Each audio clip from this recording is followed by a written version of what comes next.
So one of my mom friends just called me and she's considering firing her nanny, and she knows that like the nanny that we have now is not the nanny that we originally had when I had my first set of twins. And so she was like asking me like, how do you know if you need to let your nanny go?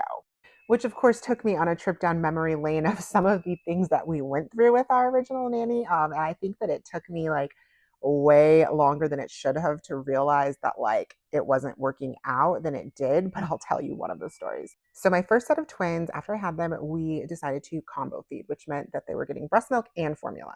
And this was also during the time where there had been like that massive formula recall. And so then we were having like a massive formula shortage. And this is like important to remember. And so, of course, when everything was going down, we checked all the formula that we had, made sure that none of ours was like in what was considered like the recalled batch. And the nanny comes up to me and she's like, the babies won't drink their milk. They won't drink their milk. They won't drink their milk. And so I'm like, okay, well, what's wrong? She's like, I don't think they like the formula.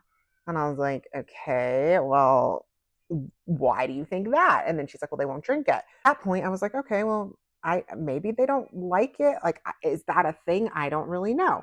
And they had been drinking it just fine all of this time. So I was like, okay, we'll just give them breast milk for the rest of the day and like we'll go from there. And then later on, it's time for their formula bottle again, and all is well. They drink it just fine. But then the next day, she's on the thing where they don't like the formula, they don't like the formula, they won't drink it. And I'm like, okay. And so again, I'm like, well, are you feeding them according to schedule? Like, what's happening? And then she's like, no, I just don't think they like it. So then she's like, I tasted it and it doesn't taste right. She's like, I think it's contaminated. It tastes really bitter. I think it's contaminated. And then she's like, here, you taste it. And I'm thinking to myself, I mean, I don't really know what it's supposed to taste like. And so I was like, okay. And so I tasted it and I mean, it seemed fine. She's like, you see how bitter it is? It's not supposed to be like that. I think this formula is contaminated.